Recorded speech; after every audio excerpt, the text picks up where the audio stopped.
This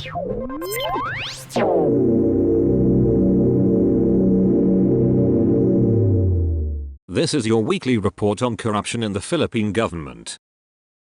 The National Police Commission has imposed a 90-day suspension on former Criminal Investigation and Detection Group Director, Brig General Romeo Macapaz, for fabricating a case against a whistleblower in the ongoing investigation into the disappearance of several Sabungeras cockfight enthusiasts. This was announced by Napolcom Vice Chairperson and Executive Officer Rafael Vicente Calinizan at a press briefing at the Napolcom headquarters in Quezon City on Thursday. Reading from a 4-page resolution, Calinizan said Macapaz was slapped with cases of grave misconduct and conduct unbecoming of a police officer, including alleged collusion with police officers involved in the alleged killings of the missing Sabungeras. The Napolcom said the charges, if substantiated, would constitute severe violations of the norms expected of members of the Philippine National Police. The suspension of Macapaz was based on the complaint of Elokim Patidongan, who claimed that the former obstructed the investigation into the missing Sabungeras when his and his brother's cell phones were confiscated after their arrest. The preliminary evidence and factual allegations supporting the request for preventive suspension point to a level of involvement that satisfies the threshold of serious or grave charges and strong evidence of guilt as contemplated in the above rule. The resolution read, premises considered, the motion for preventive suspension filed by complainant Elokim T. Patidongan is hereby granted and thus, Brigadier General Romeo J. Macapaz is hereby placed under preventive suspension for a period not exceeding 90 days, effective immediately upon receipt of this resolution. The resolution, however, emphasized that the grant of preventive suspension is not tantamount to a finding of culpability on the part of Macapaz. The imposition of preventive suspension is not a penalty, but a protective and procedural measure intended to preserve the integrity of the investigation, prevent any undue influence or interference in the proceedings and assure the availability of evidence and witnesses, it said. Elokim, along with his brother, whistleblower Julie Patidongan, alias Totoy, filed the complaint against Macapaz before the Napolcom on the 14th of August. The Patidongans also accused Macapaz of attempting to make it appear that they were the masterminds behind the abductions of at least 34 cockfighting enthusiasts between 2021 and 2022. The Commission, after a careful and judicious evaluation of the records and the motion, finds that there exists substantial legal and factual basis to warrant the grant of the motion for preventive suspension. The gravity of the charges, the preliminary showing of strong evidence of guilt, and the necessity to safeguard the integrity and impartiality of the proceedings collectively justify the imposition of preventive suspension against the respondent. Read the resolution. In the complaint filed by the Napolcom's Inspection, Monitoring and Investigation Service, Macapaz was accused of deliberately obstructing the probe during 2 separate incidents in July. According to the charge sheet, Macapaz unlawfully seized the mobile phones of Elokim and his brother, Jose Patidongan. He refused to return them despite repeated demands. Macapaz also allegedly altered key evidence by deleting messages contained in the devices. His actions impeded, obstructed, and frustrated the pursuit of justice in the missing Sabungeras case, which remains one of the most controversial unresolved cases in recent years. Read the complaint. In a text message to reporters on Thursday, Macapaz, who has been reassigned to the Soxxxojan Regional Police, said he did not hold any evidence but only brought the Patidongan brothers back to the Philippines. He declined interviews and said he would file his answer to the accusations against him before Napolcom. Macapaz earlier led the apprehension of the Patidongan brothers from an undisclosed Southeast Asian country and brought them back to the Philippines on the 22nd of July. In a press briefing after the relief of Macapaz's CIDG director, then PNP spokesperson Brigadier General Jean Fajardo said it was Macapaz who worked to track down the Patidongan brothers and was then investigating how the two were able to leave the country amid the missing Sabungeras case. Elokim was allegedly caught using the ATM card of victim Melbert John Santos, who went missing in Santa Cruz, Laguna on the 13th of January, 2022. Jose, meanwhile, was seen in a video escorting a handcuffed victim, Michael Bautista, in Santa Cruz on the 28th of April, 2021.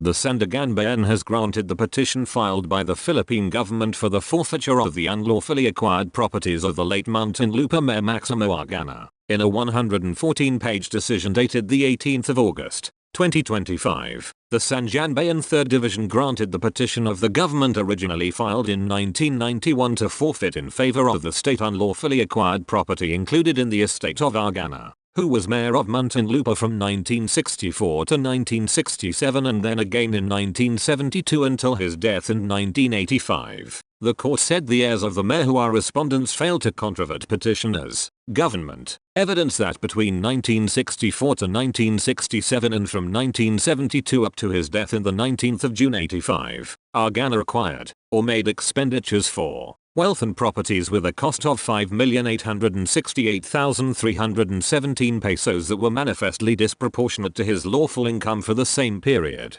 Considering respondents' failure to justify how they were able to acquire said properties out of their lawful income, the same are therefore considered to have been unlawfully acquired and should be forfeited in favor of the state, the court said. The court noted that during the time the property were acquired by Argana and his schoolteacher wife earned around 735,000 pesos. In the petition, the Republic alleged that the late Argana, during his incumbency as mayor, acquired no less than 251 original transfer certificates of title to parcels of land located in Muntinlupa and its neighboring towns and other assets which are recorded in his name and or his ownership, and concealed by being recorded in the name of, or held by, or transferred to, his respondent's spouse, daughters, brothers, sisters, brothers-in-law and family corporation, except for his government salary and representation allowances. The state said Argana had no other known sources of income which may justify acquisition of the aforementioned assets. The Sandiganbayan said that although the respondents insist that Argana was engaged in the active practice of his profession as a lawyer, was engaged in aquaculture businesses in Laguna de Bay, and was involved in several other business opportunities, there was no proof of actual income derived therefrom which would justify their acquisition of the properties listed in the petition. The respondents failed to sufficiently present any financial document, income statement, or any other document showing the earnings of those businesses. They merely stated the supposed sources of income, but they did not present any evidence proving such, the court said. Premises considered. Respondents' properties acquired from 1964 to 1967 and from 1972 up to his death in the 19th of June 85 which were out of proportion to their lawful income for the said period should be forfeited in favor of the government for failure of the respondents to show, to the court's satisfaction, that the same were lawfully acquired. 4 more active police officers are under investigation by the National Police Commission for their alleged involvement in the abduction of Sabungerous, or cockfighting enthusiasts. Napolcom Vice Chairperson and Executive Officer Rafael Calinazan announced this during a press conference at the agency's office in Quezon City Thursday. We are looking into at least 4 more names here in the National Police Commission as to their possible involvement. These are names given to us by a possible witness, and we are hoping that witness surfaces, he said. Calinazan declined to identify the police officers under investigation. When asked if the officers were still active, he replied, active. Pressed on whether any of the officers held a general rank, he answered, there is. He was also asked who the witness was who informed Napolcom about the alleged involvement of the 4 officers, a police officer as well. Calinazan said, when pressed to identify the officer further or confirm if they were among the 12 cops previously charged administratively in connection with the Sabungerous case, the Napolcom vice chairperson only replied, they know a lot. 12 active police officers had already been administratively charged in connection with the reported kidnapping and killings of at least 34 Sabungerous between the 20th of April 21 and the 20th of January 22. The Quezon City government has sounded the alarm over the more than 14 billion pesos worth of flood control projects in the city, which were carried without permits and coordination from the local government. At a press conference on Friday, Mayor Joy Belmond expressed frustrations over what she said were anomalous flood control projects in the city, citing an audit of 93 flood control projects and 652 Department of Public Works and Highways projects from 2021 to 2025. Billions of pesos were wasted on these. If there was really that real political will to resolve flooding, I believe that this amount that has been wasted would already have been sufficient towards addressing this problem, she said. City engineer Mark Dale Perrell reported that based on the inspection report and findings on the inspected projects, 43 were verified on site as completed. 5 projects were declared as completed but inspection revealed that ongoing construction works were still being done, while 45 projects were verified as ongoing. So if we are asked, if we do not have any idea, of course we have an idea that these national projects are being implemented in Quezon City. However, let us be clear, and we want this to be clear, that out of the 1,652 projects across the city implemented by the DPWH, only 315 actually were submitted for purposes of certificate of coordination, he said. Perel said that while the city government conducts meetings with the national government agencies that implement infrastructure projects, only 315 have actually been presented to them. He said that out of the 315, only 138 were approved, leaving 1,337 projects without an application for a certificate of coordination from the city government. As for the basis for disapproval, he cited projects located on non-buildable sites like the Matalahaw Creek Pumping Station, the Santa Cruz Pumping Station, and the Mirablo Creek Pumping Station. So why non-buildable site? Because the site actually is located along the creek. So it is a violation of the National Building Code of the Philippines as well as the Water Code of the Philippines, which, incidentally, the enforcement of which is under DPWH, Perel said. Belmont, meanwhile, said the city government found irregularities in the inspected projects. Among these are 16 projects with identical contract costs and 25 with identical budgets. Projects mislabeled, mislocated, or declared complete but still under construction. The 350 million pesos pumping station at Matalahaw Creek that is found to cut water flow by 70%, thus worsening floods, and a San Juan River project that is split into 66 phases, among others. These projects were implemented in outright violation of our ordinance and even the water code, Perel said. Perel also confirmed that 7 of the top 15 contractors flagged by President Ferdinand R. Marcos Jr. in his report for irregularities are active in the city. City legal officer Carlo Lopez Austria warned that if violations are proven, both officials and contractors could face administrative cases like grave misconduct, or even criminal liability. Meanwhile, Belmont is pushing for better coordination and reforms in the implementation of flood control and other infrastructure projects. She said that the city government would cooperate fully with Malacanang's probe and submit a full report. She also called on the legislative department to create laws that would strengthen the role of the local government units and enhance coordination with national government agencies. I feel frustrated and I feel angry because Parang deny disrespecting local governments, when in fact, Ang local government code is very, very strict with regards to the autonomy of local governments, Belmont said. Police arrested in a follow-up operation in Batangas on Thursday a fellow law enforcer believed to be behind a string of robbery hold-up incidents in Bulacan towns, a day after he and his group allegedly targeted a business establishment in Santa Maria. Santa Maria Police Chief Colonel Walter Rivera identified the suspect as Police Staff Sergeant Miguel Andruanate, 34. Team leader of the motorcycle patrol unit of the Tanawan City Police Station in Batangas and a resident of Barangay Solar in the city. Rivera said Onate was arrested in a hot pursuit operation on Thursday, after he and 3 still unidentified cohorts reportedly stormed a soft drinks warehouse in Barangay Mangahan, Santa Maria, at around 2:30 p.m. on Wednesday. The suspects, armed and wearing bonnets and face masks, tied up warehouse personnel before carting away the day's cash collections and other valuables. Investigators were able to identify Onate through closed-circuit television footage showing his face mask slipping during the robbery. Police also traced the plate number of the suspect's getaway vehicle, which Onate had rented. Documents he submitted to the rental company, including a copy of his ID, further confirmed his identity. Based on our investigation, the group was also responsible for earlier robbery hold-up incidents in Bacoor and Angered towns, Rivera told the Inquirer. Recovered from Onate were a caliber .45 pistol, 3 high-capacity magazines with 12 rounds of live ammunition, a replica caliber .45 pistol, double eagle, 2 license plates, 3 plastic bags of coins labeled Mentos, 7 Android smartphones, 2 keypad phones, a katana samurai sword, a green and black bolt cutter, and 59 white cable ties. Rivera said police are continuing their follow-up investigation to identify and arrest Onate's 3 other cohorts who remain at large.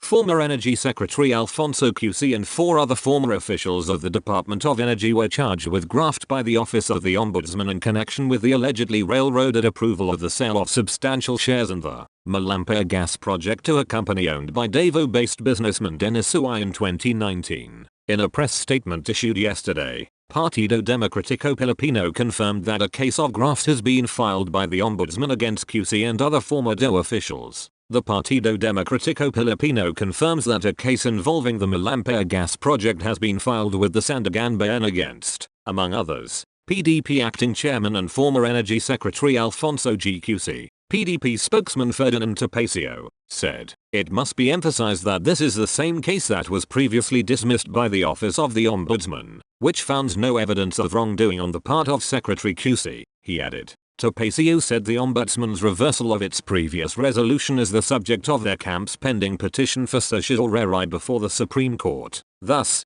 Topacio said, out of respect to the SC and in adherence to the sub judice rule, the PDP will not comment further on the merits of the case. Suffice it to state that the PDP affirms our continued belief in the innocence of our acting chairman and reaffirms our faith and confidence in his leadership and abilities to lead our party during these trying times, he said. The Ombudsman has yet to respond to requests for a copy of the charge sheet. A record from the Ombudsman's Office of the Special Prosecutor showed that a case of violation of Section 3(e) of Republic Act 3019, or the Anti-Graft and Corrupt Practices Act, was filed against QC. Former Energy Undersecretaries Donato Dionisio Marcos and Robert Byron Uy, Assistant Secretary Leonardo Jimenez Pulido III and Director Cesar Gabardella Fuente III. The record showed that the case was filed at the Sandigan Bayan on the 28th of August. It was in 2022 when the Ombudsman started its investigation on QC and other DOE officials in connection with the sale of the Malampaya shares. The investigation was prompted by a Senate Committee on Energy report transmitted by then Committee Chair Senator Sherwin Gatchalian.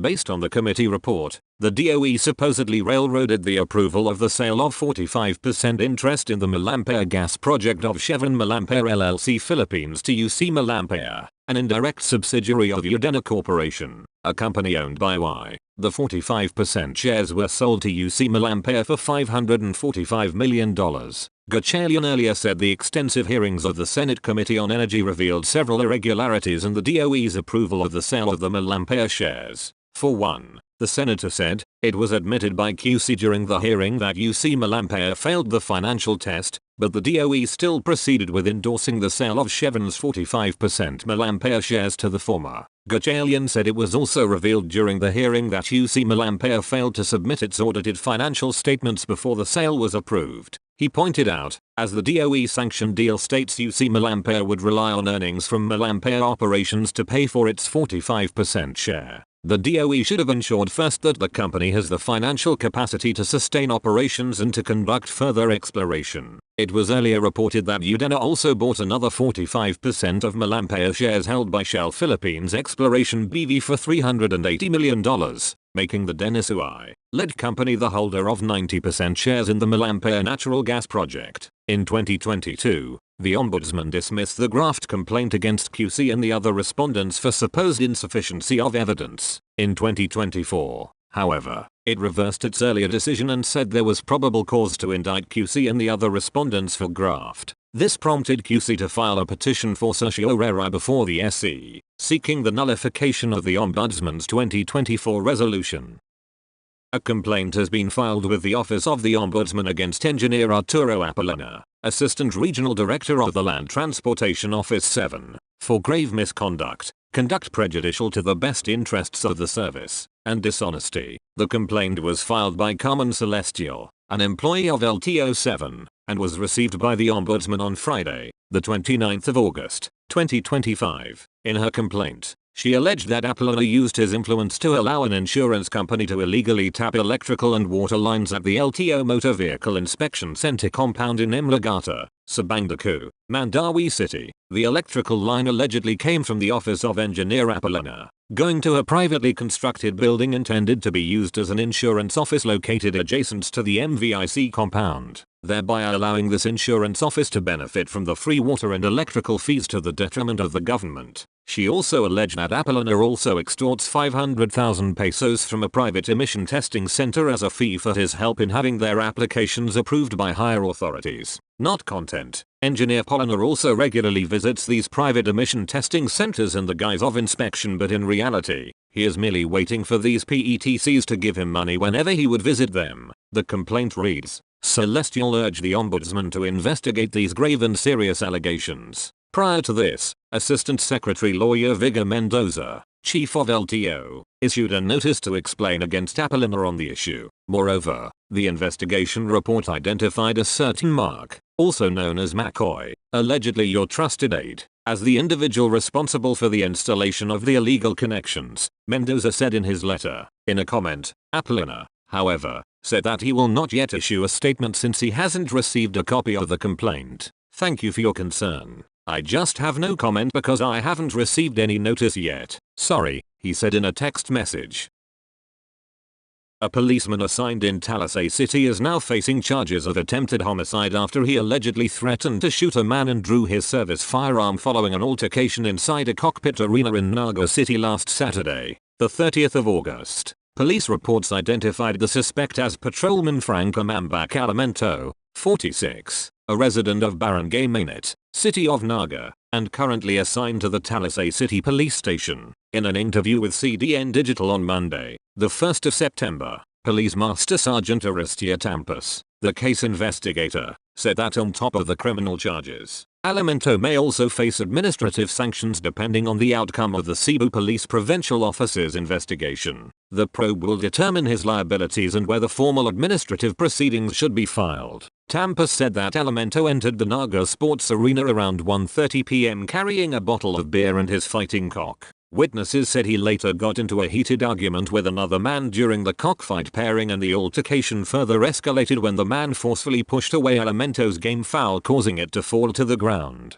Alimento then picks up his foul and allegedly pulled out his service firearm and threatened to shoot the man, sparking panic among the crowd. A struggle ensued, and the man he was fighting with managed to wrestle away the gun, which was later turned over to the cockpit manager. No gunshots were fired during the incident. Responding police officers swiftly arrested Alimento and secured his firearm. He is now detained at the Naga City Police Station pending inquest proceedings for the cases filed against him. The incident has also highlighted existing rules that ban government workers, including police officers, from gambling places. This is based on a directive from the Office of the President, Memorandum Circular No. 6, which reminds all government employees to stay out of casinos and similar establishments. The rule comes from Presidential Decree No. 1067B, S. 1977, as amended by PD No. 1869, S. 1983, which specifically bars police, military, and other government officials from entering or betting in gambling venues such as cockpits and casinos,